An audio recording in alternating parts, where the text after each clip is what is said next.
A wealthy New York City investment banking executive, Patrick Bateman, hides his alternate psychopathic ego from his co-workers and friends as he delves deeper into his violent, hedonistic fantasies.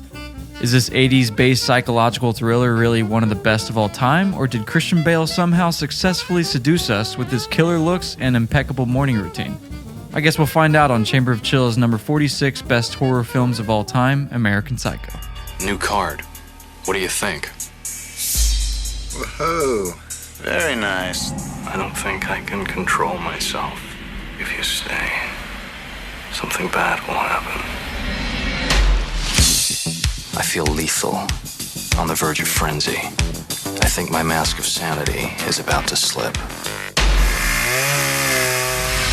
You're inhuman. I know my behavior can be erratic sometimes. Hey, Paul! So, what do? I'm into, murders and executions mostly. I have all the characteristics of a human being, but not a single clear, identifiable emotion. I simply am not there. Just have to kill a lot of people!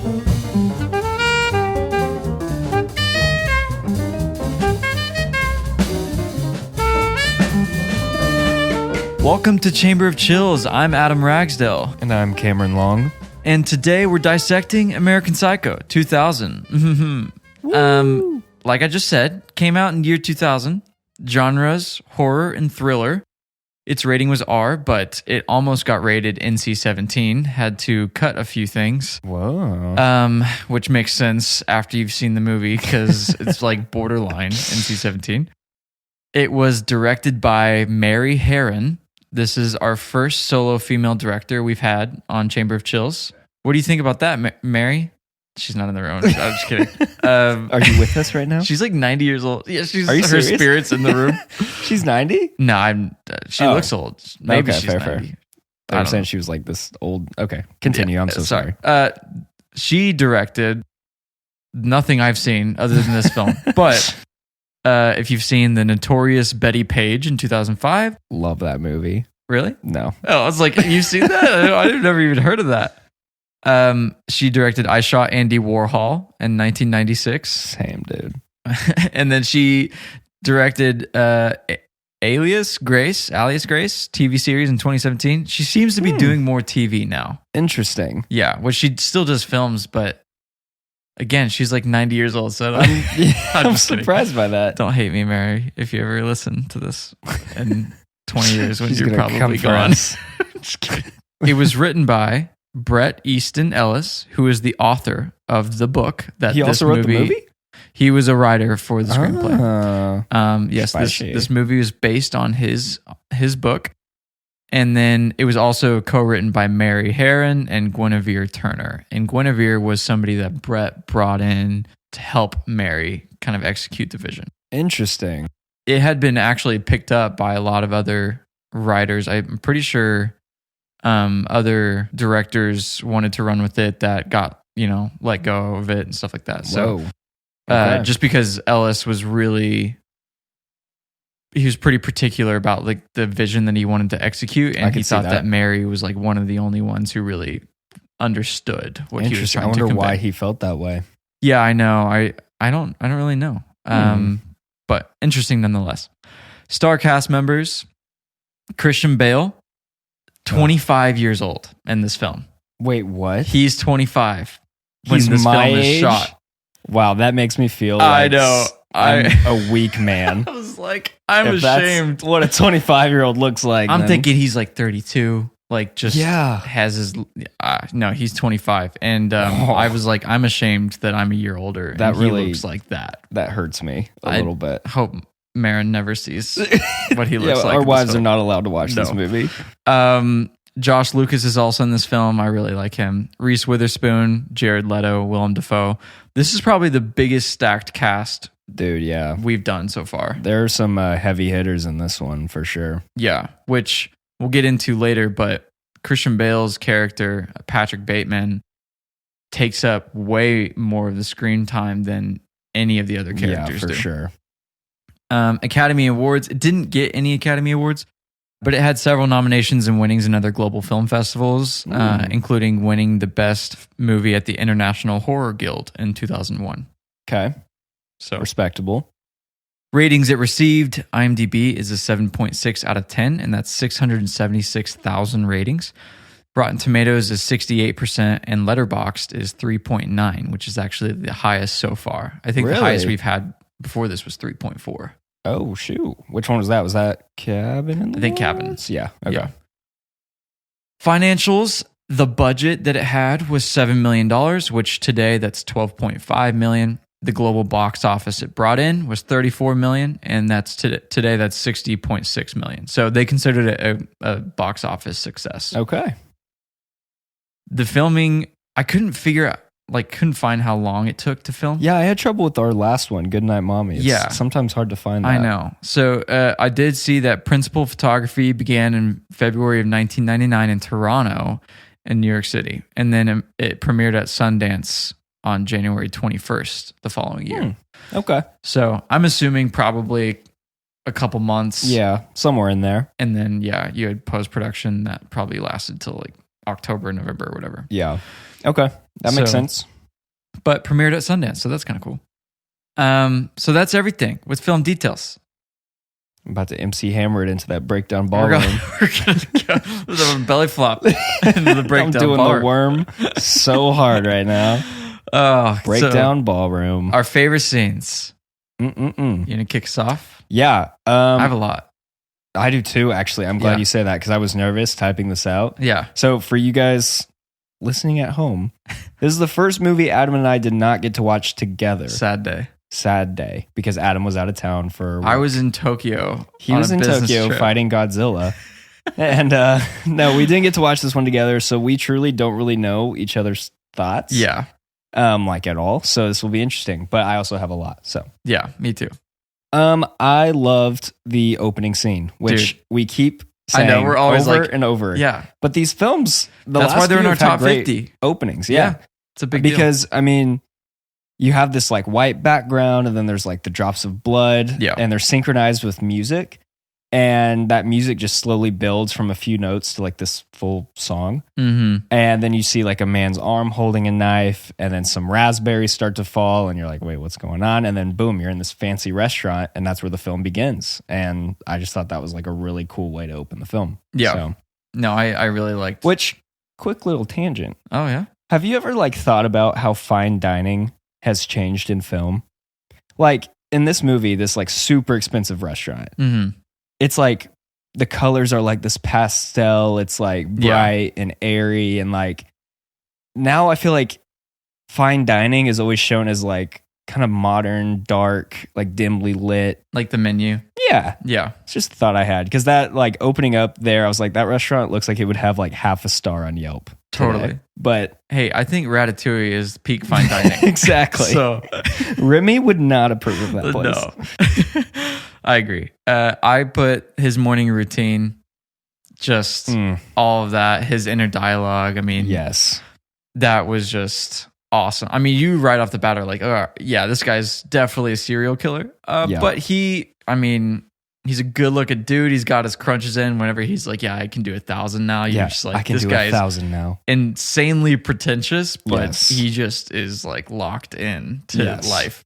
I really like that. I said the exact same for my next one because like you kind of just get to feel out what character we're dealing with here. Yeah. And he's just like all about the look. He has 50 million skincare products. Oh my gosh. Like you said, he's doing 1,000 sit-ups in his living room. And at the end, the narration where he's slowly removing that face mask and he mentions that he's not a normal person, but he refers to himself as like an entity. I was like, oh, this guy is messed up. Like, Yeah. he's not okay in the head. Just right off the bat, you're It's like, a great all right. scene. Yeah.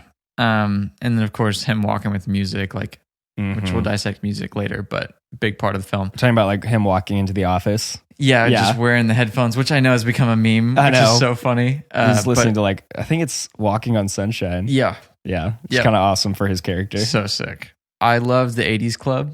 I mean, Ah. dude, just we talked about this. Yes. And it was Fright Night. Maybe it was after we watched the movie. Yeah.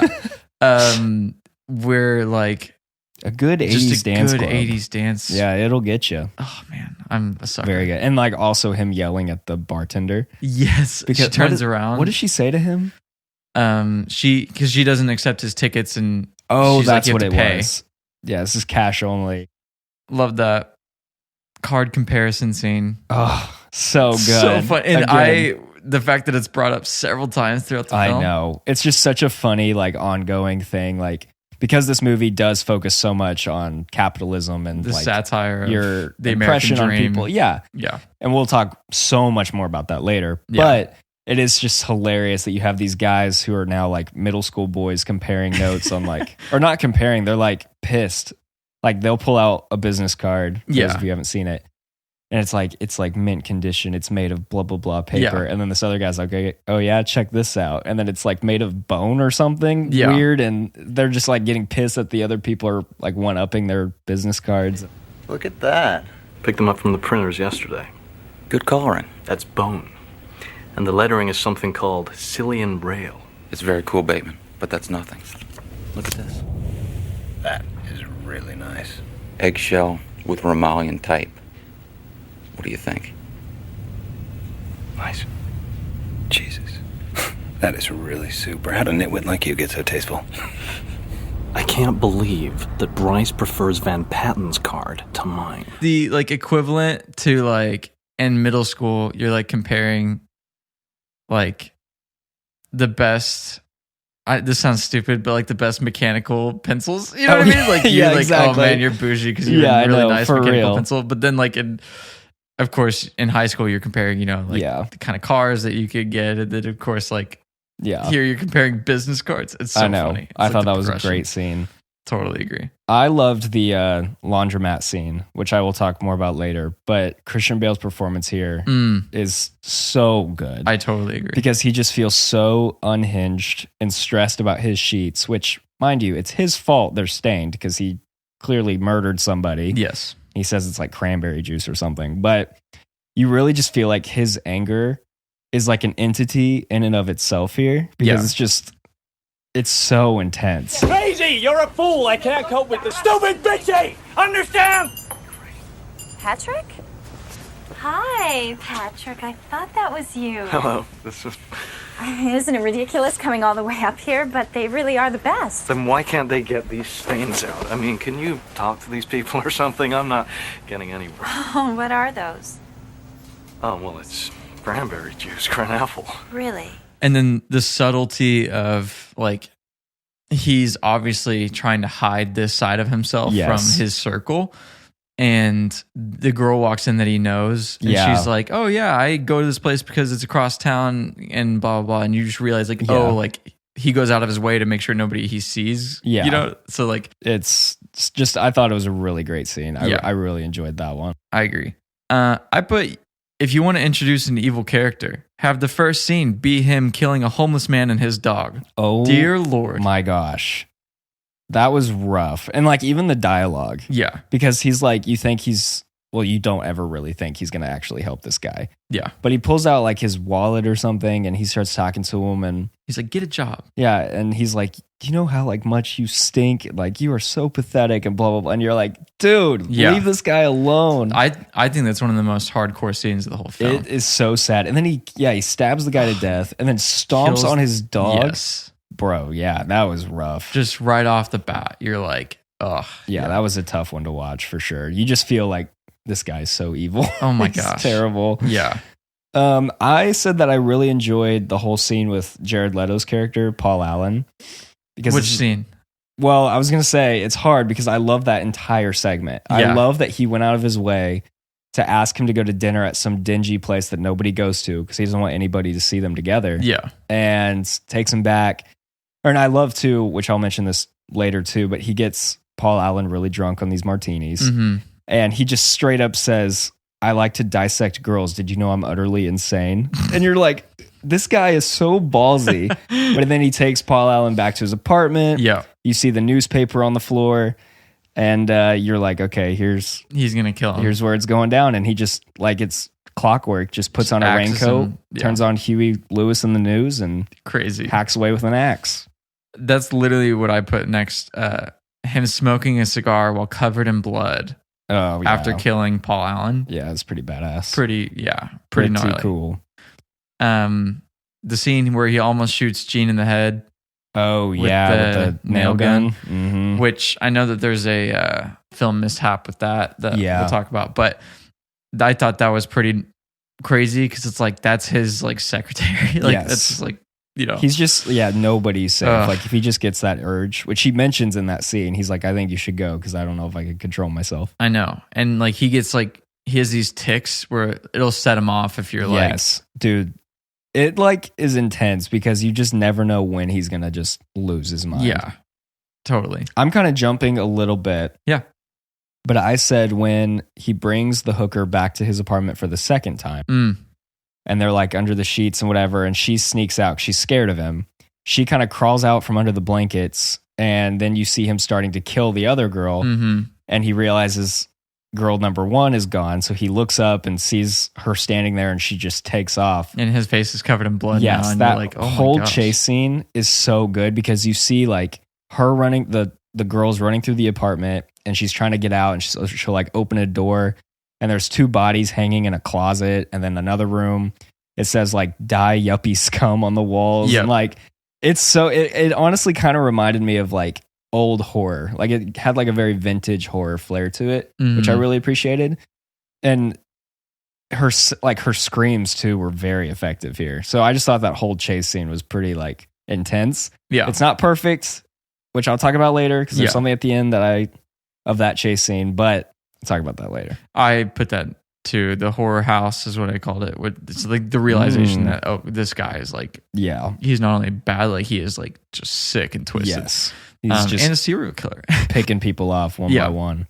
And then of course that leading to the chainsaw stairwell. Oh my thing. gosh. Yeah. Yeah. Which is like an iconic thing butt now. naked But running he's through. in whitey tighties running around with the chainsaw covered in blood. Yeah. It's crazy. Which earlier, whenever he's working out, Chainsaw Massacre is playing on the TV. I know. There were actually like, a few references, I feel like, to the Texas Chainsaw Massacre, which is kind of cool. Yeah. The killing spree at the end, where he just has a gun and he's just killing everyone.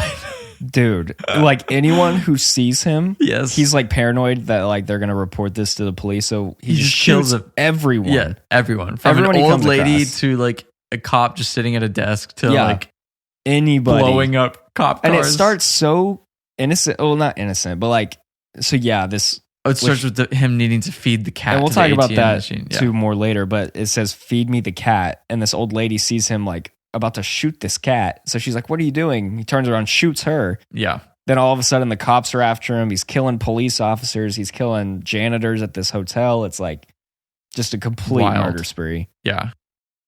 I said his personal calendar book being discovered by Gene. Yeah, that was Bateman a good book. discovery. I liked that. And then the shot of his eyes being the final shot. Yeah. The close-up. I like that too. Concept. Oh my goodness. Yeah. So I love the commentary of the shallow and vicious aspects of capitalism. Yeah.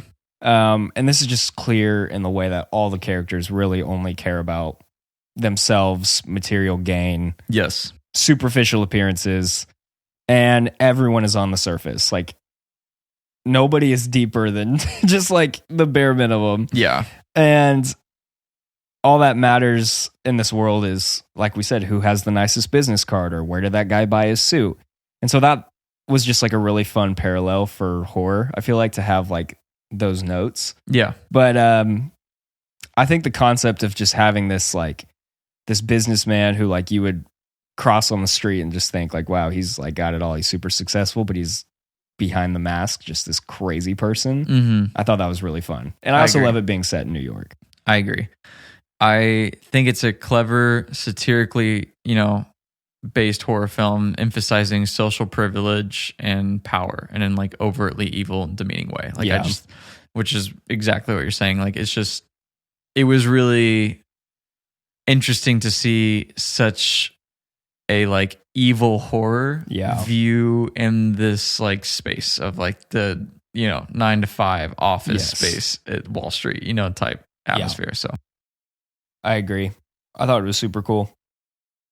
Director's touch. I think the fact that it was directed by a woman makes me feel a little better about the over dramatization of Bateman's privilege and sex appeal. I completely agree. It was very much like, look at everything wrong with the American dream without morals. And having Heron execute that vision was a great call, in my opinion. Yeah. I think it would have been way more uncomfortable if it was like a male director. I completely agree, actually. And what's interesting about this is I think it was kind of ballsy, honestly, for her to make this film, especially in 2000, because I read later that like a lot of men hated this movie when it came out because they claimed that it was just a film hating on men. Yeah.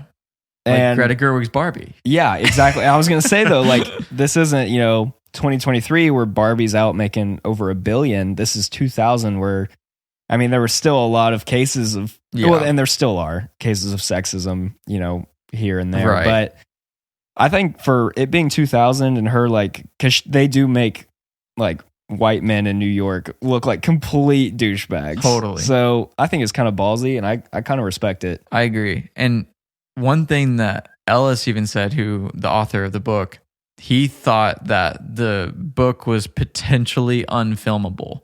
Whoa. So he just thought that it's quite a feat then. Could have potentially just never been picked up because, I mean, it is very graphic and it's very demeaning.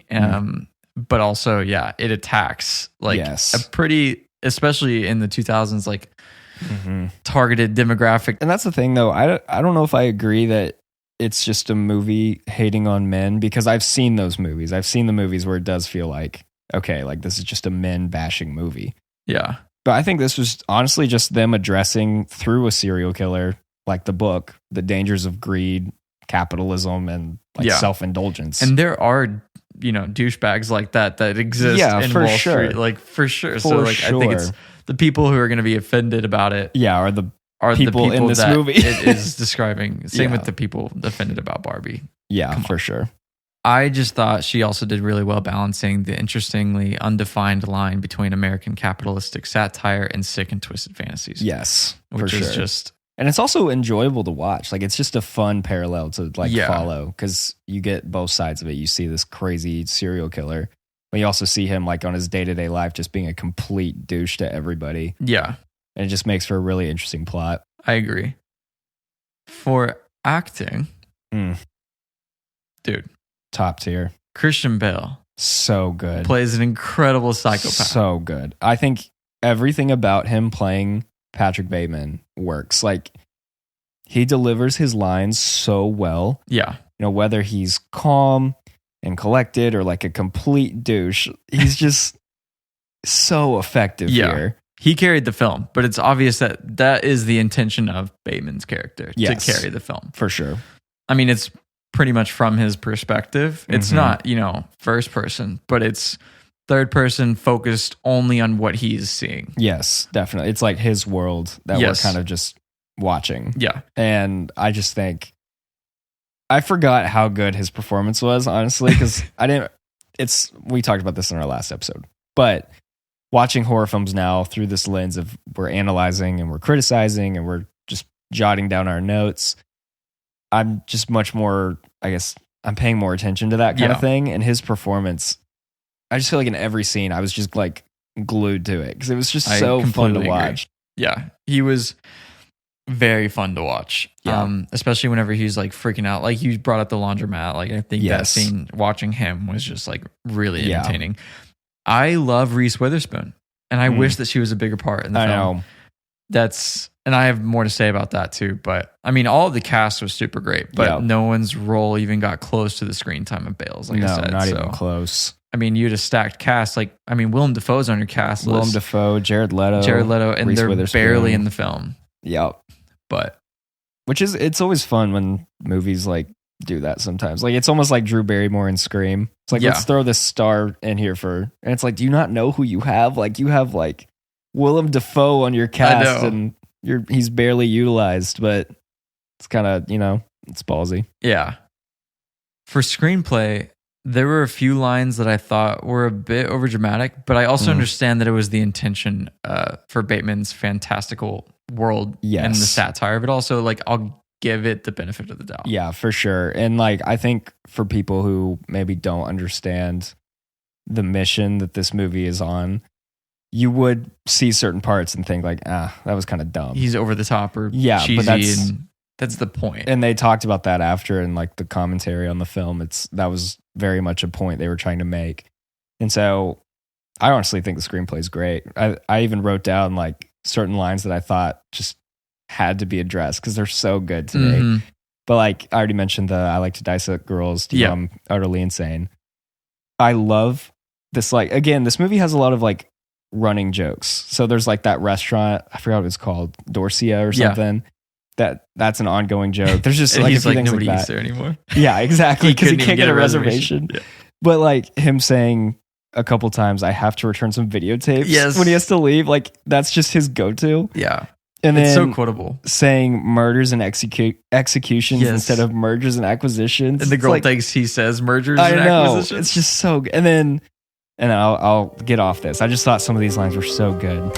I always use an aftershave lotion with little or no alcohol because alcohol dries your face out and makes you look older.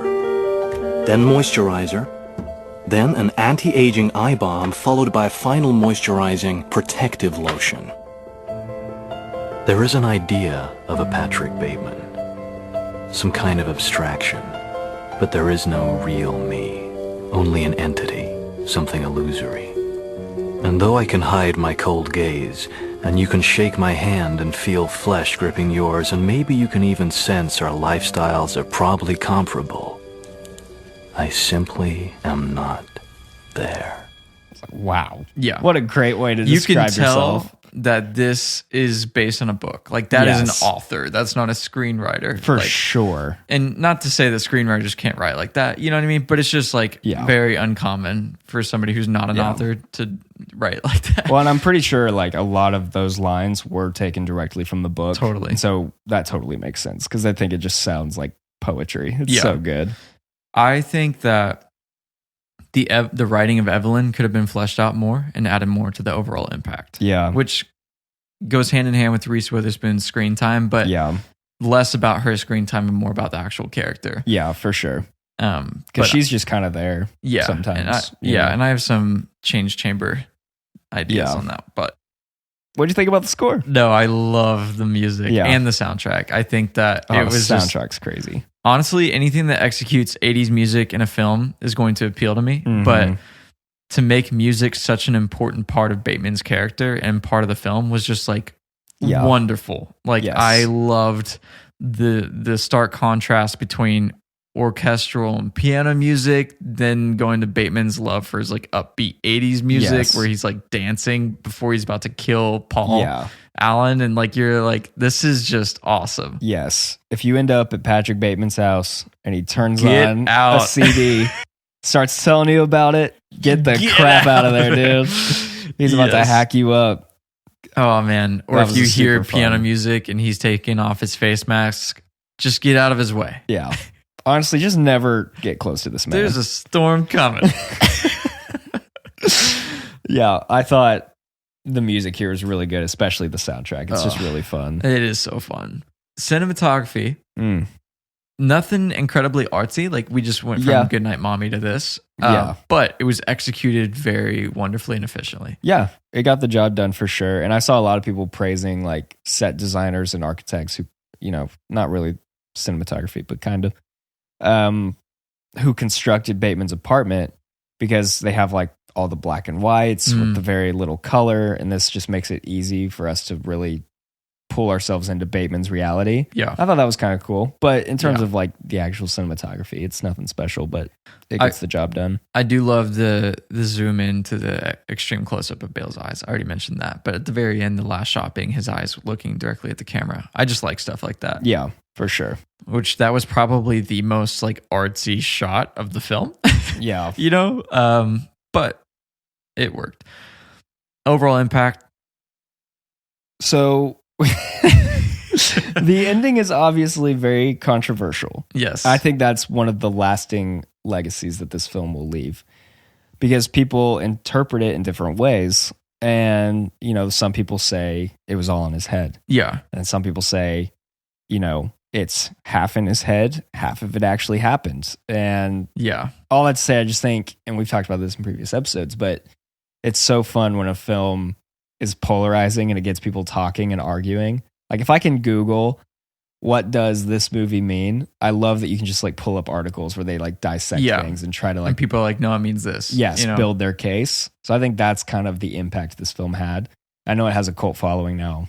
And that's the beauty of film in general. Like, For I think sure. we've already talked about this before, but like just the ability for that to spark this in-depth conversation about storytelling and like characters and like metaphorical, aspects of different films is so fun. Yeah, for sure. I honestly think it's just short of a truly great film. Yeah. It's brutal, graphic, and has a pretty chaotic twist that I really enjoyed. I mean, the film is wonderful, but there are a few things that push it to be in our 40s and not in our 20s. Yes. You know what I mean? And so like, but since we're kind of pinpointing things that we really like right now, the costume design, makeup, and really just overall aesthetic of the film is chef's kiss. Yes. I love the aesthetic of the film. Very good. And then Bale's performance is impeccable, highly quotable, and terribly seductive. And I put, this might be a hot take, but maybe not. It has to be the best looking dude I've ever seen in any film. Dude, it's right up there with Brad Pitt and Troy, man. He's a freaking stud. Like it's like the clothes he wears. I was like, I want to dress like that every day of my life. He's the epitome of Megan Fox in the first Transformers.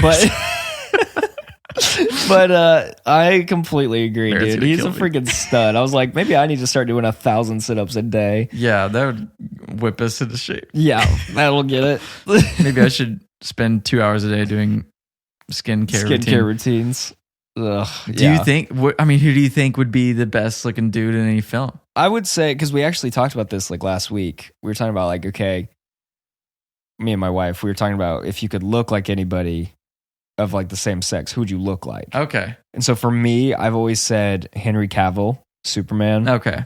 I just feel like that's he is Superman. I would sell all of my organs to just look like him for a day, you know? So I think that's my vote personally, but Hey, love yourself. and You that's look it for great. today. And that was our goal, just to get to that. So you would say Christian Bale in this one? Dude, I don't know. I'm like rarely like, man, that's a good looking dude. You know, like, yeah. and in this film, it's like, I don't want Marin Even to the see this. hair. Yeah. Well, did you see, I guess, because he films a shower scene in this movie, I guess like the women on set, they gathered to like watch him film that scene. gosh. And I was like, wow. Makes sense And though. he's 25, dude. I want to be you, Christian Bale. Oh, Christian. Oh, Christian. Fact Forest. All right. Breeze. We've got just the word breeze. Breeze. So these are any random fun facts we have about the film. Mm-hmm. So, did you know, Mm. looking for a way to create the character of Patrick Bateman, Christian Bale stumbled onto a Tom Cruise appearance on The Late Show with David Letterman. According to co-writer and director Mary Herron, Bale saw in Cruise this very intense friendliness with nothing behind the eyes, and Bale subsequently based the character of Bateman on that. Which I've heard that fact before. Yeah. But I remember it is hearing really, that, but it's so wild. especially after watching the movie and like just how terrible of a person he is. It's interesting. He got inspiration from just another random celebrity. I would venture to say him and Tom are not very close friends. Yeah, you know, Tom may not appreciate that I comment. was going to say, if I'm Tom and I go watch this film, I'm like, Dude, you were what the hell? This was inspired by me? Yeah, Like, what the heck is that about? yeah, that's Yeah, I pretty completely rough. agree. Patrick Bateman was almost played by Leonardo DiCaprio instead of Christian Bale. Ugh. In fact, the studios almost defunded the film due to Mary Herron insisting that Bale play the character because they wanted some of these other A-list actors to play the role, which is really interesting. I'm sure Leo would have taken it in his own direction. Yeah. It is really hard to picture anyone other than Christian I know. It would have been a completely different film with Leo. Yes. Which younger Leo, you know, he would have Stud. done really well. I Yeah. mean, he's a stud, yeah, for sure. But like, I don't know, like Christian Bale's just more intimidating. Like, Yes. even his voice and the way he looks, he pulls off that Wall Street scum of the earth kind of guy. Yeah, It just, I don't know, it's hard to picture anything else. And what's interesting though is obviously Leo at the time was like, I mean, he was prime real estate. yeah. Christian Bale had only really been supporting actors and things and whatever. And this one, from what I understand, kind of broke him out into like lead role territory. Yeah. So I get the studio's concerns, but this was such a good move by Mary Herron to stick with him on that. I agree. And I also saw that Ed Norton was on the table potentially. Really? Not as much as Leo, but that his name was in talks, and I'm like, no. Yeah. He does not have the look for this film. It's not nearly. I can't pinpoint it, but yeah, it just would not have worked as well. So Christian Bale went and visited the different people on the trading floors of Wall Street to prepare for this role, which I think is kind of interesting. Because I just saw a clip of Robert Downey Jr. doing the same thing from like the 90s. And Robert Downey Jr. was talking about how like if there's hell on earth, it's that place. Yeah, I remember him seeing that video. Yeah, and Christian Bale, though, he talked to a lot of the guys there. And they were like, oh my gosh, Christian Bale, blah, blah, blah. And they're like, we love you. And he was like, you're about to hate me because of the role I'm playing. Because I'm pretty much making fun of you guys. Yeah. Which, speaking of, afterwards, Christian Bale, he did receive death threats for his role as Patrick Bateman from people pissed off about his portrayal and making fun of, You're going to send a death threat to a serial killer? Oh, true. Which if I was as buff as Christian Bale, then maybe I'd feel this way too. But I guess his friends were telling him like, yeah, somebody like knows like the walk you take every day and they're going to like jump you basically. And he went anyways to like confront them and nobody was there. And he was like, oh, you're not so tough, like tough now. And I was like, dude, there's no way if somebody was talking about jumping me, I'm avoiding that place at all costs. I have even more respect and I didn't think I could just face it head on. Man. I already said this, vast majority of the dialogue in the movie taken word for word from the book, which is pretty cool. Christian Bale was warned by many that it would be career suicide for him to play this lead in a film like this. But this actually only made him more eager to take the part, which I respect. But fortunately for him, the opposite turned out to be true. Bale's role in this movie was considered a breakthrough performance and enabled him to shift his career from supporting roles to leading man status in the decades to come. Which, as we know, he would later become 5 years later, he did Batman. Which is, one of his probably most... With Chris Nolan. Yeah. Crazy. Oh, that's awesome. Gosh, I guess that's so What soon. determination. Yeah, for real. To take that head on. During his big chainsaw scene, Christian Bale would happily hang out between takes wearing nothing but a sock over his penis and some tennis shoes. Oh. Yeah. Which I was confused. I don't know why this is such a fun fact. It's just like what I wear to Walmart, So yeah, dude, that's what you wear. Could you just tell me like why that's such a fun fact? That's not uncommon. That's what I'm wearing right now, so I'm just confused. For Willem Dafoe's scenes, Mary Herron instructed him to play each one in 3 different styles. 1 as if he is suspicious of Patrick Bateman, and then 2 as if he has no clue as to Bateman's guilt, and 3 as if he is undecided. So he played the same scene in different ways, and then it was spliced together. Super weird. Yeah, and super like interesting. So it totally throws the audience off on, man, that's wild. That's a really great director's note. It's kind of like, I don't know. That's just really interesting because I feel like you don't hear about that normally. It's just a lot of like creative freedom. Because there is that scene where he pulls out that Huey Lewis in the News tape and he's like, do you like them? And Patrick Bateman's like, no. So I thought, oh my gosh, thought that was kind of cool. Yeah. And that wraps it up for Did You Know? Brought to you by Cameron Long, LLC. Trademarked. Great BTS with this The film. Tom Cruise fact is my favorite of That's those. wild. Because it's just, I feel like today too, if that happened, like say that were true and this movie came out today, which we can talk about more later, but that movie came out today and Christian Bale had said that, like, I feel like the internet would blow up. Yeah. But like, because it was more chill and relaxed, I don't know. There was no Twitter in 2000. Yeah, I feel like even if that were true, even if he did base his character off Tom Cruise, he wouldn't have ever said it out loud. Or maybe he would have. Yeah, I don't know. Maybe he just doesn't care. Film mishaps. I wrote down a few, but I'm sure you had some. Yeah, I had a few. When Patrick drags Alan's body along, blood spoils from the bag, but when he's outside, there's no blood anywhere. And I actually thought about that while I did too. watching it. Yeah, I was like, that. Where's the blood? And I was like, maybe that was some sort of alluding to, oh, it's not really happening. Like that's why the blood disappears. Yes. But I didn't know if that was a continuity error or if that was intentional. I thought the exact same thing. That's something I noticed in the film, but I know there is that, push and pull on, is this movie real or is it all in his head? And so I was like, well, maybe that was like in his head, but yeah, I don't know. I wrote when Patrick Bateman is like working out to the Texas Chainsaw Massacre, which I only know this. Well, I thought of this at the time, and then I read this as well.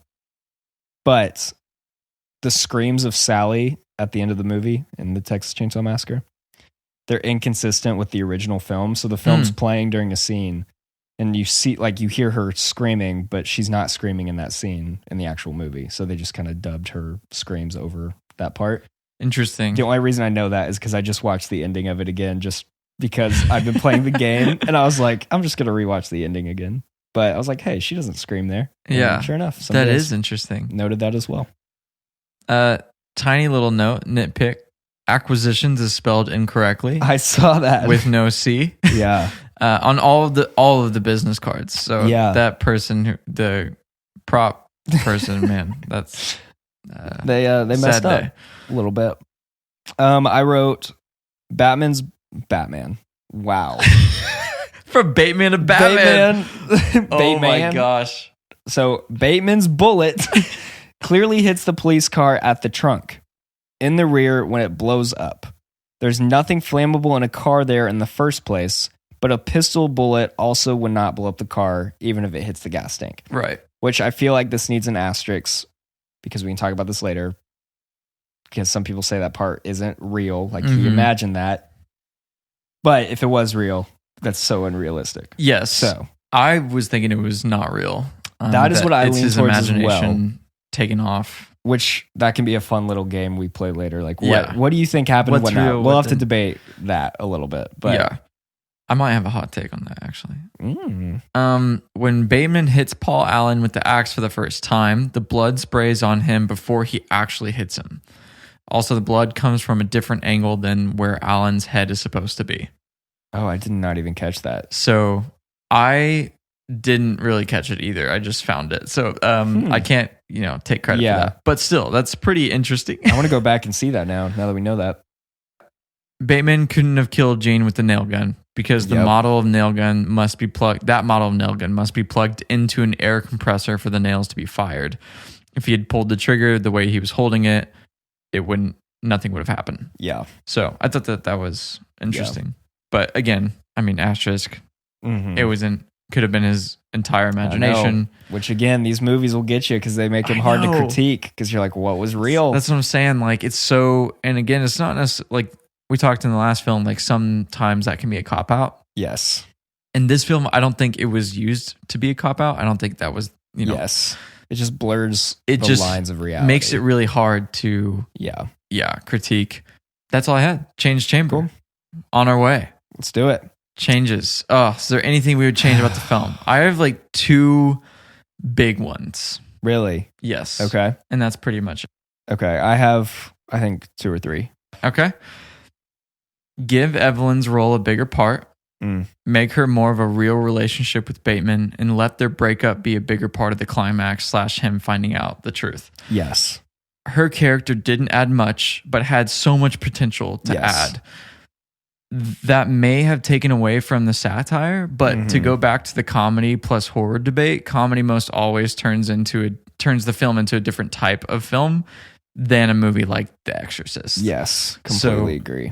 And that might have been their goal, but again, it's not going to be as horror-esque without those really dramatic elements. And she could have been a big dramatic element, and she wasn't. Yeah, I actually wrote that too, because I feel like when you have Reese Witherspoon in a movie, especially at this time, like this was kind of like when she was, I feel like, doing really well for herself. She's not utilized very much in this movie at all. Like you said, her character doesn't bring a lot to the table. She's just kind of like his solidified girlfriend, but he, obviously hooks up and messes around with other girls. Yeah, and she messes around with other guys. Yeah, so it was just kind of like she's just kind of there to be there. Well, isn't she his fiance? Oh, are they engaged? I think he said my fiance. Oh gosh, that's even worse. Well, but I don't understand that because I'm pretty certain that he said that. But she was like, "Let's get married." True. And he was like turned off to that. So True. I don't. Yeah. Stop confusing us with these things, guys. I know. She's also like, it's just so random. Like, because she's not utilized, when she comes back on screen, you're like, oh yeah, you're in this movie. She's in this film. Yeah. And you're awesome. Why are you not being Reese. used? Yeah. Oh, Reese. Yeah. So I don't know. I feel like she could have been used a little bit more. Yeah. And she's a great actress. I mean, yes. So my big one, which this is so hard for me. I was literally at my table today writing these notes out, and I was just like racking my brain on like, how do I word this? They've given us a very difficult job here because but that's why they're paying us the big bucks. that is why we get paid so much money. But we pay to do this, guys. I Just so you're don't aware. know if I would have executed it in the same way. But I say that still appreciating what happens in the film. I Like, entirely agree. I'm so like torn by it because by the ending you're like, ugh. And like you mentioned earlier, there's that magic little pixie dust. There's something missing. Yeah. And it's separating this film from a good film to a great film. Yeah. And I still think it's a really good film, but there's something there in the execution that's just, I don't know. And it's not that I want all the answers because that just makes it super simple. And I appreciate, how vague they can be.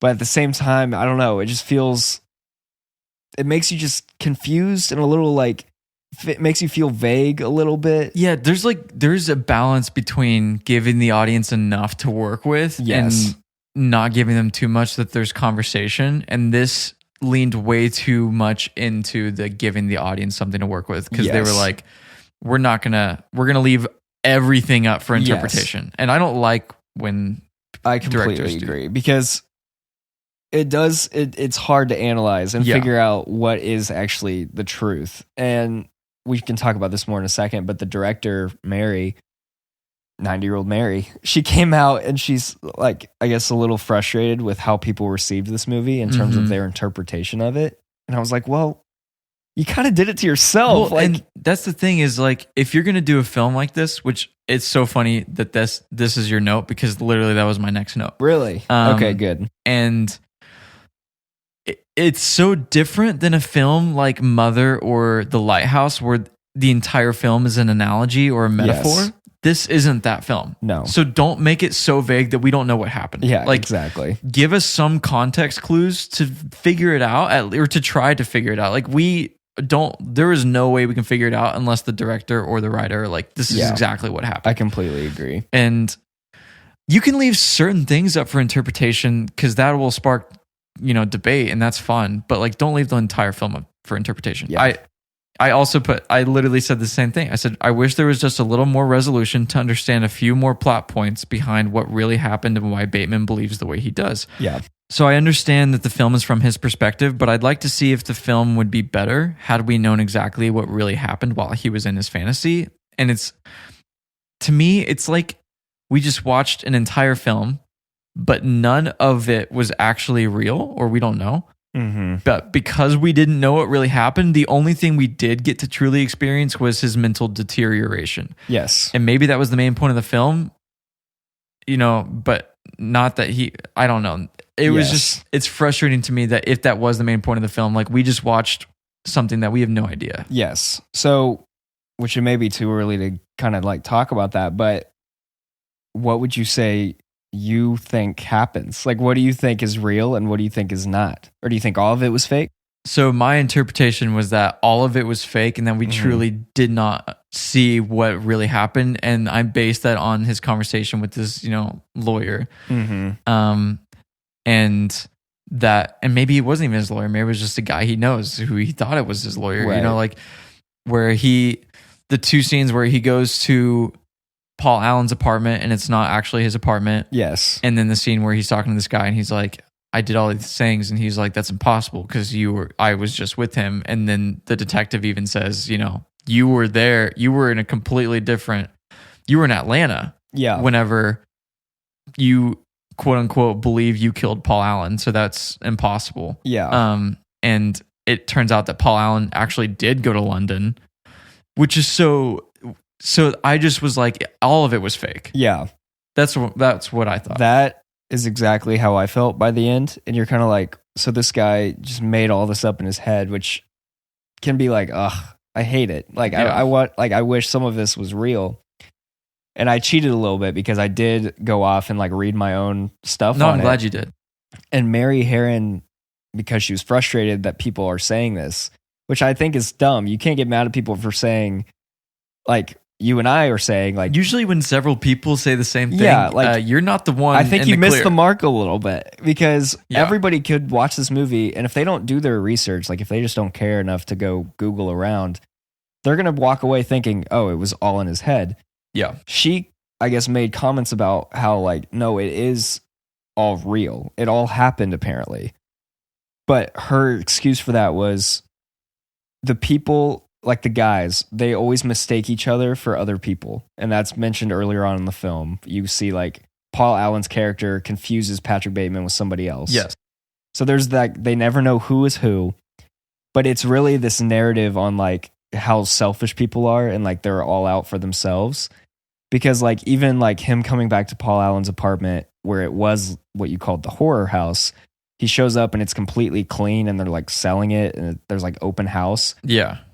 They are saying apparently that was because the people selling the house are just selfish and they're trying to just make it like they're just going to get rid of the bodies and clean it up and like sell it off to whoever's willing to buy it.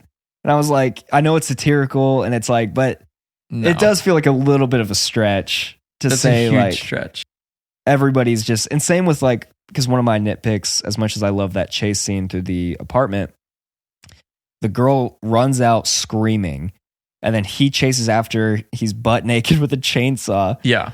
And nobody hears it or comes out to check on like what's going on. And again, it's that same notion of nobody cares enough. She's banging on so many doors and nobody comes out. But I guess the people who love the film, including people who are on the set, say that was just part of this whole mission to just show like how selfish people are.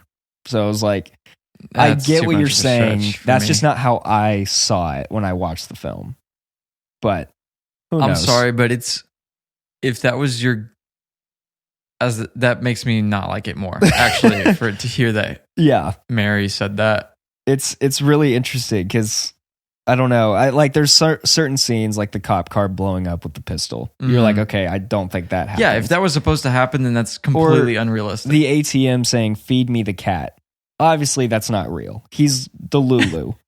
But when you get into the intricacies of these other scenes and you kind of break down the movie and the fact that all of it was supposed to be real, you're kind of like, I don't know. I don't know if I buy it because I don't know. And I know it's, again, I keep saying satirical, but I do think there's a line to walk there. Yeah. And it just feels a little bit of a stretch. Yeah. But I don't know. To me, it's a better film if it didn't happen than it would be if it did all happen. I just wish that we knew what really did happen. Yeah. And yeah, and that. Yeah. I agree. Come on. Okay. Be better. Be better, guys. Make better films. No, this is a good film. You guys, It's did now great. number 100. Yeah. No. Yeah. There's still so many great parts of this movie. That's just one thing. That's why I couldn't really say that the ending is one of my favorite scenes because it does leave me a little frustrated. Yeah. With how they took it. Totally. Is there anything that doesn't make any sense? The I have ending. A few things other than the ending. Yeah. A few things. At his apartment, Gene asks Patrick if he's seeing anyone. Doesn't really make sense that his secretary wouldn't know that. Yeah, that's true. Next one, I could see it being up for interpretation, but why did Bateman all of a sudden start seeing the truth at the end? Oh, I know. And this is based on the idea that it was all fake, not the idea that it was all real. Right.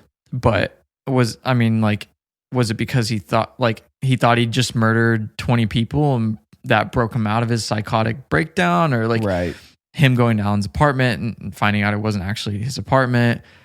And then why did Harry call him Davis, but his close friends called him Bateman? I was like, are his friends and Evelyn fake too? Like, I was like, oh man, like But I mean, that I guess that does play more into what, Mary's saying about they can't even get each other's names right. But I was like, maybe his psyche just deteriorated exponentially. Right. And that's why his calendar progression, whenever Gene is going through it, it's just like, it's like events. And then all of a sudden, like slowly just this grotesque imagery. Yes. Yeah. So much to interpret. I know. There's so much. That's what's annoying is like, I can't critique. It's hard to lack critique. Of interpretation. They make it hard to critique for sure. Well, now we know how to get people riled up. Yeah. Whenever we're making films. Ooh. Did you have anything on what didn't make sense? No, I already talked about my kind of big one. It was just, I was thinking when that girl ran out screaming, and then I was like, come on, somebody would have. And the chainsaw lands in her back somehow. That part for me, because you want her to get away. And you're like, okay, she's done her part. She's worked hard. She kicked him in the face. She's running worked so hard. And then he just drops a train. A train. He drops a whole train, dude. He drops a chainsaw. That was real. He drops a chainsaw several stories, and it just perfectly hits her. I was like, come on. There's no way. Yeah. So I don't know. That was kind of my big thing. Casting. I think there are other actors who could have played the part in a really fun way, but not as perfectly as Bale. No. And you already brought up DiCaprio. He would have been close next, but not the same. I even thought a young Brad Pitt maybe would have been close next too. I think honestly, which may be a hot take, I think Brad Pitt may be a little more than Leo in this scenario. Just because he gives off, like, he's more intimidating than Leo, in my opinion. Yeah, totally. Leo's like the pretty boy. Brad Pitt's kind of like, Fight Club. Like, I'm badass. So. Yeah, I will say older Leo. I mean, he plays in Django. Oh, that's true. He plays that evil that character. Is true. But it's a completely different type of evil. Yeah, for sure. Least favorite part of the film. This goes actually hand in hand with my hot takes. Okay. Hit us with it. But this is probably going to be a big... You wind up and throw that fireball. Yeah. I said the sex scenes. And again, I have a lot more to dissect with my hot takes. Yeah. Just uncomfortable and unnecessary. Yeah. Unnecessarily graphic. Yes. Which it is crazy that like a woman, but not to say you can't have sex scenes in your movies, but for it to be that intense and like grotesque, I was very surprised by that because even as a guy, I was like, oh, this is hard to watch. I know. Yeah. So I have a lot more to dissect or unpack with that. Yeah. I said for me, which this may also be a hot take because it's such a huge part of the movie. But if we're going with Mary's thoughts on this film, and I'm hoping honestly that we walk away and maybe Google more and find out she didn't actually say that because I don't love this thought that it was all real. I agree. I think we're better than her. We're smart. We figured out what it truly means. But if we go off of what she said, or what we think she said at least, the lawyer who Bateman confessed everything to at the very end, not buying it and just thinking it's like a joke, I was like, I don't know. It just didn't work for me. I didn't love it because I know the mission of the film is to demonstrate just how selfish everybody is. Yeah. But this felt like a reach, which again sucks because it's such a huge part of the film. But like that phone call, and also props to Christian Bale because his acting when he makes that call. Yeah. And he like confesses everything. It felt very real. So real, so convincing. And you're like, oh my gosh, like cat's out of the bag. He just confessed everything he's done. Like everybody he killed, every way he did it. And the guy thinks it's a joke. And then he sees that guy at like this restaurant the next day. Yeah. And the guy's just like, oh my gosh, that was a hilarious voicemail. And you're like, if anyone, especially somebody close to me, leaves me a voicemail like that, well, I'm calling the cops on He's also specifically addressing people who have gone missing recently. Yes. So he's like, yeah, that guy who went missing, I killed him. Like, I'm the one who did this, blah, blah, blah. I would be so suspicious. I'd be like, okay, you are going to jail immediately. Yeah. And this guy was just like, haha, that was so funny. Which again, maybe plays into the whole, like, everyone's too stupid and selfish. But I didn't love it in this scene in particular. But I just like to think it makes it easier for me if I just think it didn't happen. None of it's real. Yeah. But I don't know. I agree. Whatever. Oh, man. Yeah. Title of the film and movie poster. I think the title is perfect. Okay. So Which- I've always had an issue with it. Really? Only reason. Because even when I saw, like, before I ever saw this movie, and this is probably just me getting mad at myself for not being able to, like, distinguish the two, I always thought it was, like, a remake or a continuation or something of, like, of Psycho. Alfred Hitchcock. And so anyways, I was always like, I feel like Psycho is already such an iconic title. American Psycho just feels like they just put, you know, another word in there. I can see and I was that. like, I'm confused now. But I do think it's good. Yeah, that's true. I think It's more if you just me take being an idiot. if you take Psycho out of the picture, say that movie didn't exist, Yeah. which would be so sad for the world. Yeah, tragic. That's why I think the film title is perfect. Yeah. Just because it makes so much sense. Like, I mean, it's truly about the American Yes. idealistic dream. For sure. Obviously in an evil way. And Which- it's Oh, you go ahead. I was gonna say it's vague enough for you to think he's psycho because he kills people, but actually it's literally psychological. Like he's literally psycho in his head. Yeah, that's It's like true. mentally, like borderline. He is multiple personality, an American Psycho. disorder. Yeah, disorder. Okay, hear me out. This may be stupid and or a hot take. And I know it's already been used. When I was watching this movie, I would have loved the title The Wolf of Wall Street for this film. Because I just Dude. think that like it also tackles greed and corruption. Okay. But I think that would have been such a fun horror title. Yeah. Because he's on Wall Street. He's a predator like a wolf. An American Werewolf in Wall Street. Oh my gosh, there it the is. sequel. I just thought that'd be kind of fun. But I agree. I think hey, that's a great idea. That's a great anyways. idea. Movie poster could have been cooler, Mm-hmm. but it does make a lot of sense. Like Yeah. the suit and tie showcasing American capitalism, the Yeah. knife reflecting himself, showcasing his sort of split personality disorder almost. You know, Gosh, like, you're good. I didn't even think about that. Man. That's why. from Wow. the sheep to the knives. That's what I'm here Woo. for. I do love the butcher knife. I think it's very kind of like that hallway chase scene. It's Yeah. very like vintage horror, it feels like, with the giant butcher knife. But Yeah. I agree. I think there's another route you could take, but I don't know. Yeah. I think it works for the film. Yeah, I agree. Do we agree with the IMDb rating? I say no. So Christian Bale's performance and for the narrative Yes. surrounding capitalism and greed, I think that's great. Those are like the strengths for me. Yes. I don't know if that's enough to get it to 7.6. No. Especially, I know we keep going back to it, hearing that the film, like some of it did actually happen and it wasn't all in his head. Yes. If I I know- didn't know about that, I would have said, it's pretty close to 7.6. I sound so stupid for being so caught up on this, but I just feel like it would have been better if it was all in his head. Yeah. You know? I Because agree. it still would have been polarizing. People still would have been pissed. Yeah. But I don't know. Yeah. I I'd don't- say there's a chance it could be high sixes, but Yeah. like 6.8, 6.9, I think, you know, you get into the sevens, like, I don't know. I mean, it's in our 40s. So like, I feel like it's hard for us to say a Yeah. film is in the sevens if it's in our 40s. Yeah, that's true. I think first number that comes to my head, I would say 7.1. Again, purely for Christian Bale. And I love the adapted screenplay from the novel. I think, Mhm. again, that narrative, I think it has some great strengths.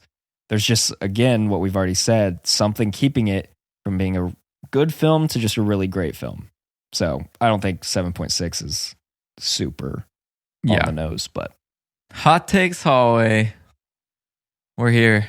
Favorite Schmoke. reviews, 1 and 10 stars, where we go through all of the reviews, not all of them. There's a We're lot. going to read every review. Every single review. This podcast is 18 days long. We pick our favorites. Some are funny, some are more serious. Funny enough, I actually found 2 10 stars, one that was funny, one that was Really? more serious, and I didn't know which one to say. I might just say both of them, if Go that's for okay it. with you. Do it. The title says he is literally me. And the review says he is literally me, especially when he quote unquote kills Paul Allen. The end. What?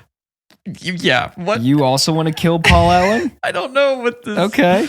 He's literally me. Somebody He's needs to call the literally police me. on that person if somebody's Okay. literally that person. We need to find their IP address Yes. and get somebody on that. Unacceptable. All right, my real one. 10-star. A great visual and psychological achievement. Christian Bale delivers a knockout performance. I have never read the book, but after watching American Psycho, I intend to. It's a scathing, rare film that probes our imagination and beliefs while experimenting with true psychological terror. It often makes startling switches between scenes of dark comedy and sequences that portray unsettling graphic images. Director Mary Herron says in the film's press notes that she wanted all but one of the violent sequences to be disturbing. The best description of the film's main character, Patrick Bateman, comes from Christopher Lehman-Hoopt of the New York Times. Patrick Bateman lives in a morally flat world in which clothes have more value than skin, objects are worth more than bones, and the human soul is something to be sought with knives and hatchets and drills. Wow. That's well put. I think that is I very really well like put. that review. Yeah. So that's really in depth and has a lot more even. But For sure. Oh, really? There's even more than that? Yes. Wow. What a great review. Yeah. Mine is not quite as in depth, but I do think it's interesting because obviously it's a 10-star. So they're really building They their love case this film. for how everyone just misunderstands it. Yes. So it's called Not Everyone Will Understand What This Movie is Trying to Say. The author of the novel and the director of the film both say that it wasn't in his head. All of the yuppies dress the same, act the same, have the same job position, and have the same haircuts, which is why everyone always confused Patrick with someone else. Additionally, the satire was to show that everyone at the time was extremely narcissistic and superficial.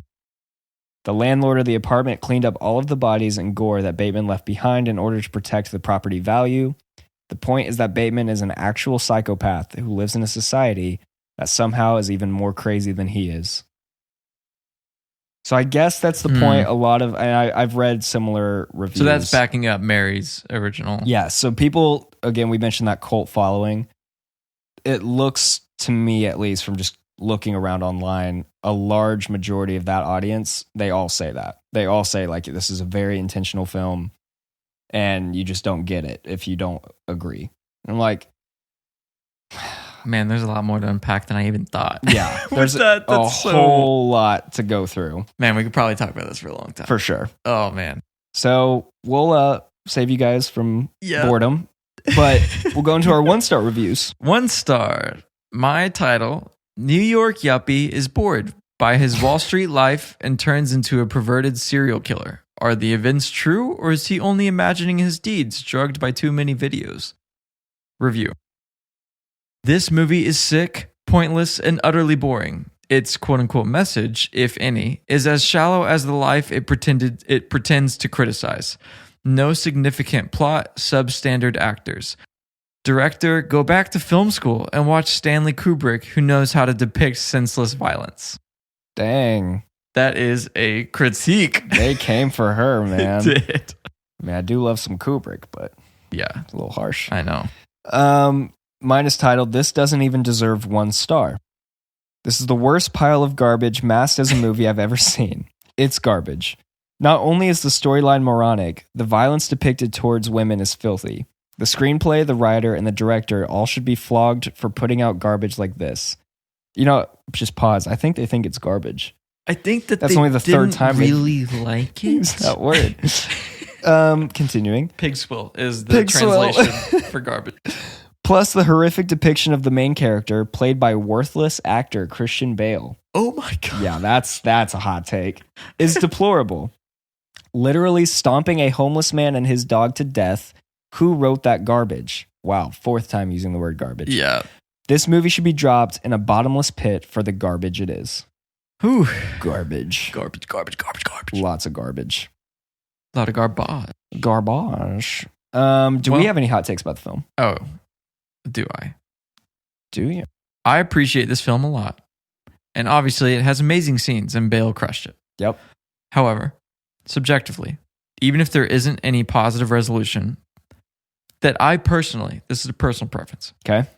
prefer to watch movies where I'm rooting for at least one character. Oh, that's a great point. You root for absolutely no one in the film, other than maybe the one scene where you hope he doesn't kill Jean. Yep. Whenever you don't root for people, the stakes are lowered, and that makes it much less scary. So, like, Yeah. like true horror at its core is supposed to scare you or at least make you uncomfortable, or, you know, and that's why they say the best films are the ones that evoke a ton of emotion, whether it's you're sad or you're inspired or you're scared. The best horror films just, you know, objectively scare you the most. Yeah. And this film wasn't scary to me literally at all. Yeah. I didn't find it scary one bit. I get that it's a satire. But I don't know. I have to agree with some of the reviews about wishing it was more scary slasher than satirical gore, because I go back to Cabin in the Woods and I'm like, that was obviously satirical, but there were elements of like true horror that I like really appreciated. So about makes it intense and but there was nothing about this that I was like, I'm literally not rooting for anyone. I think that's a good point too, because you know his character so well. Yeah. And so you know him, like that's the thing with like Michael Myers or Freddy Krueger. Like you don't know a ton about them. They're just like this creepy guy who shows up every once in a while to kill people. This one, you know his brain, you know how he thinks, and we're not really rooting for anybody. So you just watch him mindlessly kill a bunch. Yes. So that's a great point. I didn't even think about that. So you've seen the most recent season of You. Yes. Yeah. To me, and this is probably a really hot take, that is a potentially, I don't know, I'm literally just thinking about this right now. Yeah. Potentially better conceptual structure or structure to the execution of the concept than this film, because you're rooting for Joe. Yeah. Because he's this great guy. Right. And bad things are happening and he's trying to figure out why. And then you find out he is the bad thing that's happening. Yes, for sure. So then you're like, oh my gosh, it was him the whole time. Yeah. And this is flipped where you're like, it's him the whole time. But then you're like, wait, it wasn't actually him because it didn't happen. Yeah. Quote unquote. Maybe. Allegedly. Allegedly. Who knows? So it's, you know. Yeah. It's hard. That's a great point, because I felt the same way. Like, it's not the scariest film. It's probably going to be one of the least scary films on our list, but I can't like pinpoint why it's not. And that's a great like way to kind of analyze stakes why are it's so not huge. Scary. And that's a great point. And sorry for everyone. I just ruined you. I just realized, oh shoot. Damn it, I had one episode I know. If you're listening to this, I'm so sorry. So mine's not as fun, but I do truly think Christian Bale should at least receive a nomination for that film, because I think that's, for me, one of my favorite performances from him. Yeah. Just because he plays it so well. And now knowing he was 25. Yeah. But there are a lot of reviews saying this is his most critically appraised. Oh, is it really? Yeah. Critically praised performance. Which is crazy because he's got some heaters of a movie. I know. Of movies. I said appraised, so we're going downhill from here. Murders and executions. Mergers and acquisitions. Yeah. What would be a worse name for the title of this film? Well, actually, I have one more hot take. Sorry. I'm so sorry. It's okay. No, I'll just leave. Let me turn my mic off one second. So this was the one I was talking about with the sex stuff. Okay. Movies and TV, in my opinion, and this is probably a hot take to people that are like, what is he talking about? Okay. Movies and TV shouldn't make you feel like you're watching porn. I just think using sex solely for the appeal for any movie isn't good writing. Yeah. And there are ways, so many ways, to allude to it without showing the audience and making them feel gross. Yes. Or disturbed. And like, whether or not, you know, you might have opinions about pornography, I weigh on the side of anti-pornography. Yeah. And there are so many, there's so many things going into that. I just think that should stay out of TV and film. So I just thought it brought down the quality of the film because it was too focused on and highlighted. Yeah. And the homeless man and dog scene showed me more about his evil psycho nature than any of his girl situations. Yeah, for sure. And then the fact that Heron had to dial it back so the film wasn't NC-17 kind of makes me lose even more respect for her as a director. Yeah. So you just don't need that much sex in a film, especially if it's just a piece of the film and not the main focal point. Yes. And it just feels like a cop-out to be able to showcase wildly sexual scenes that don't actually add anything. Yeah, that's a good point. I'll get off my soapbox, but... No, I think that's a great point, because it really doesn't serve as much of a purpose as you would like it to. Yes, and here's the thing. And again, the reason I dissect that so hard or I'm so critical about that is because I just love films that are super intentional with everything that they do. Yeah. And, you know, Marin disagrees with me on this because she did not like Midsommar. But the sexual scene in Midsommar is another thing that like that was intentionally put in there because it's a part of the ritual. Yeah. That is supposed to take like so that to me, and they didn't even like show too much either. It then became like the best part of the movie.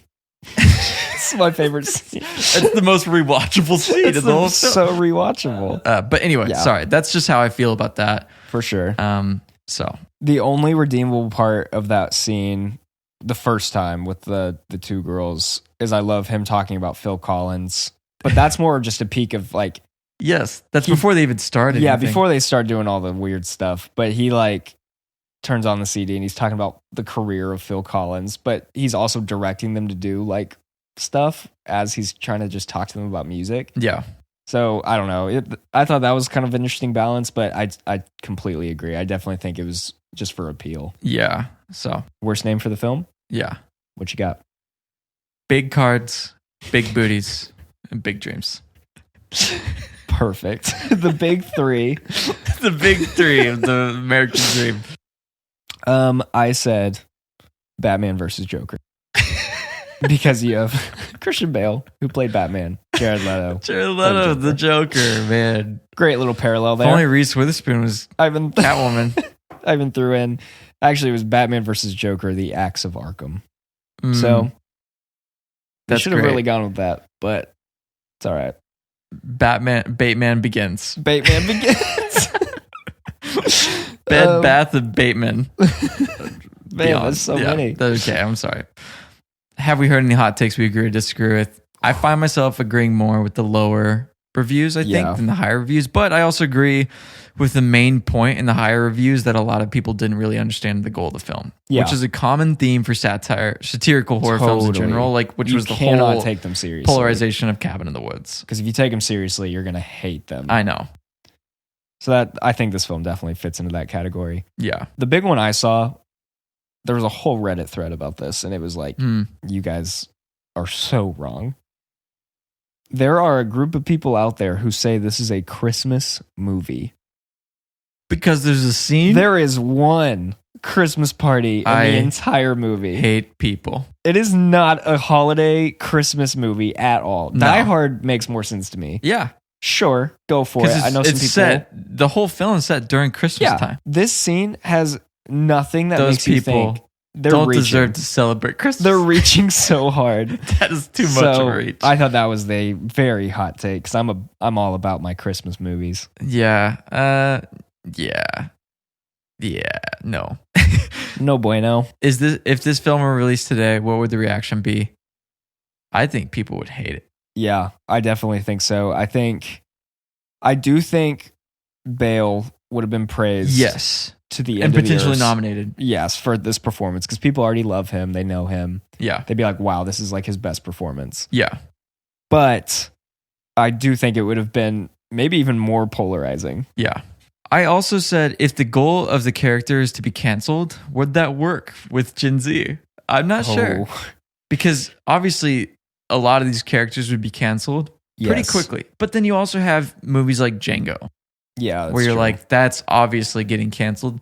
But that's I don't know. It's such a different focus too. Yeah, I would say so. So, I don't know. It would definitely be a trickier film to release in 2023. Hottest of all hot takes. I saw a review. The title said best serial killer movie of all time. Yeah, no. Go home. Go home, the mom. There's no way.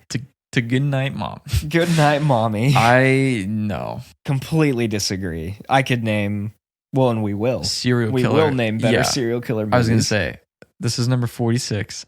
Which I've noticed a trend with these movies. People who love the film that we're reviewing will say crazy things like that. Like, I remember, was it Orphan, where they were like, Alfred Hitchcock would be proud to make this film. Like, just don't go there.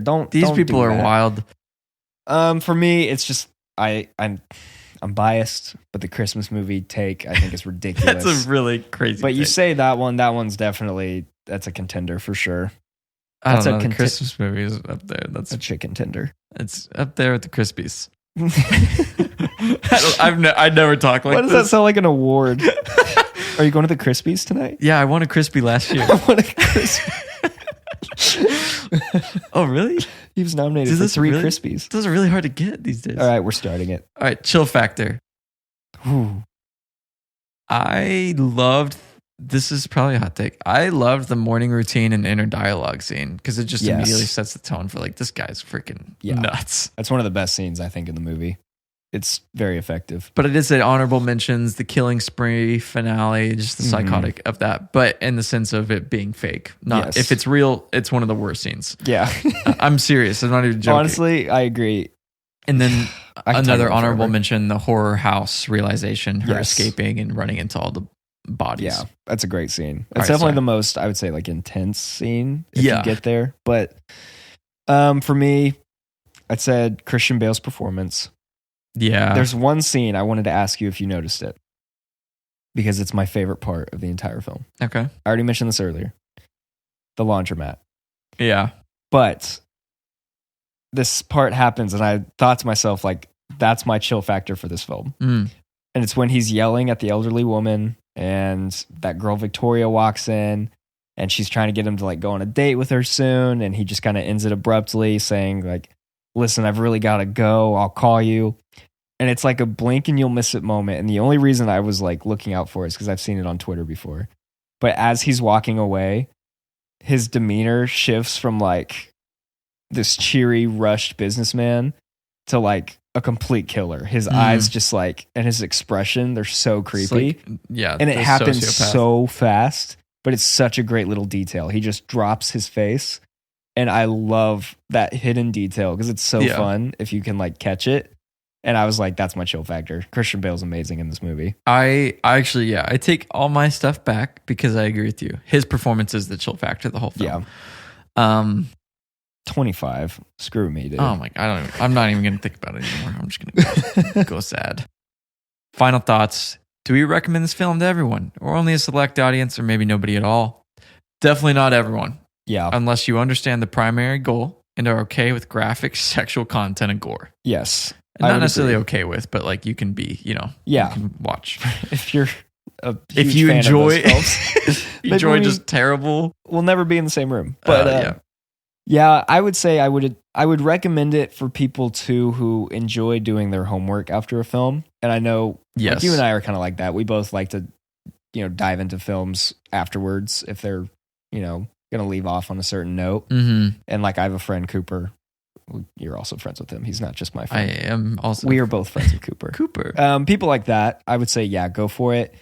Make your own interpretation. You can dissect films. Yeah, dissect it. But if you're not into that stuff, like most people in my life, it's not for you. Yeah. Because you're just going to be like, that was cheap.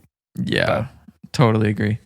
Well, folks, that is it for Chamber of Chills, episode 46, American Psycho. Woohoo! A huge thank you to all of you beautiful people who tuned into this episode. We hope you guys had as much fun as we did. Make sure to hit us with that follow on TikTok and Instagram at The Chamber of Chills. And please DM us, comment on our posts, or shoot us a little email. That's at podcast@thechamberofchills.com. If you have any questions, thoughts, or hot takes, we'd love to read them and might even have them in a little episode or two, Actually, we wouldn't feature them in two because that would be redundant. But give you guys a little shout out, We'd love to hear it. We're all about growing this community with you guys. I know we emphasized that in our last episode, but it's true. It's so true, and we can't wait to get to know you guys over the years. That said, we also welcome you guys to send us your videos of your own hot takes hallways. Please. Or if you just want to tell us how much you agree or disagree with us. But we love good pushback and our amazing opinions. Exactly.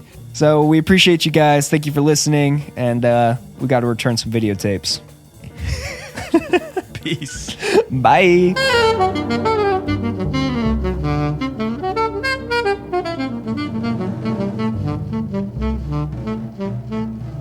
I have to return some videotapes.